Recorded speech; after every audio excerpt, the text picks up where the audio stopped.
ఏంటి పిల్ల పిచ్చిన వేసుకుని ఎక్కడికో బయలుదేరినట్టున్నావే? ఎక్కువ ఏంటి స్వామి, మీ నాన్నగారిని చూడ్డానికే బయలుదేరా, మీరు కూడా రండి. మా నాన్న దగ్గరకా? పదండి పదండి, నేను కూడా ఒకసారి దర్శనం చేసుకున్నట్టు ఉంటది. వ్యూవర్స్ మీరు కూడా వచ్చేయండి. అయ్యో ఇంతకీ చెప్పనే లేదు ఎక్కడికో. శివుడు దక్షిణామూర్తిగా కొలువైన ఏకైక ప్రదేశం కోటప్పకొండ. వర్షాలు పడడంతో దారి మొత్తం పచ్చదనంతో చుట్టుకున్నట్టే ఉంది. ఆడుకోవడానికి పార్కులతో పాటు కొన్ని అట్రాక్టివ్ ప్లేసెస్ చాలా బాగుంటాయి. గణపతి మనతో పాటు వస్తానని ముందే వచ్చి కూర్చున్నాడు.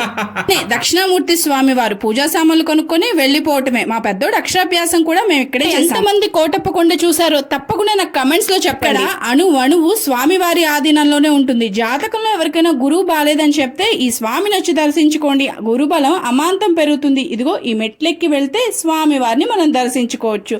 ఈయనే త్రికోటేశ్వర స్వామి వారిలో సుబ్రహ్మణ్యేశ్వరుడు. పెళ్లి పిల్లలు లాంటి ప్రాబ్లమ్స్ ఏమన్నా ఉన్నాయా? అయితే వెంటనే ఏం ఆలోచించుకుని ఈ క్షేత్రానికి వచ్చి దర్శనం చేసుకోండి. పూర్తి డీటెయిల్స్ తో లాంగ్ వీడియో చేసి ఛానల్ నేమ్ కింద లింక్ పెట్టాను, తప్పకుండా చూడండి. వీడియో నచ్చితే లైక్ అండ్ సబ్స్క్రైబ్.